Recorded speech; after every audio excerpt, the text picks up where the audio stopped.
Hey, what's up everybody? It's Brian with First Shot Tactical, back with another video for you here today. And today we're doing a quick unboxing and overview of another Cyelee optic, and this one is the Bull X Pro. So let's get this out of the package and see what all comes with it.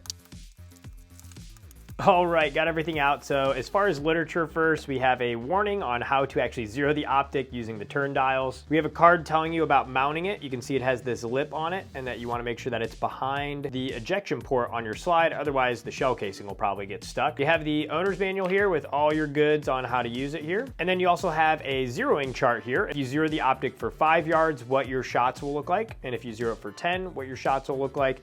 And if you zero it for 25, what your shots will look like as well. General rule of thumb, zero your optics for 25, because you can see your grouping at 5, 10, or 25 are all within reason there. You also get a Cyelee sticker here. We got a cleaning cloth, and then we have all of our hardware, and they give you a bunch of different screws as seen in the bags here, as well as the tools to adjust windage and elevation and to put the screws on to mount it to your pistol. And last but not least is the optic, and oh my gosh, this thing is massive. Here you can see the footprint of it and you can see how far out or how wider it is. And this is my first time actually holding this, and holy cow, this thing is just huge. The Bull X Pro is a RMR footprint. Even though it's really big, it still runs off the RMR footprint. And I have here an example RMR footprint on this kinetic development mount. So as you can see, as long as your slide is milled correctly, you're gonna go ahead and mount it onto your slide or to your mount like this. And then at the top, you have 2 screws. You're gonna go ahead and find the right screws for your slide, the right thread pitch and all that good stuff, and then torque it down to about 10 to 15 inch-pounds. Next, let's go ahead and take a look down the reticle.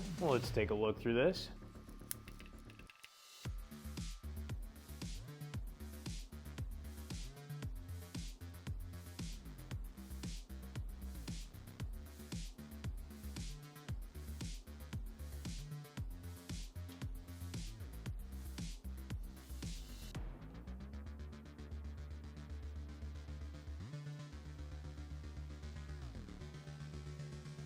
Hopefully this was helpful for you. If it was, like, comment, subscribe. Let me know your thoughts on this massive Bull X Pro optic from Cyelee, and if this is something that you're gonna need to try out. Thanks for watching, and we'll see you in the next video.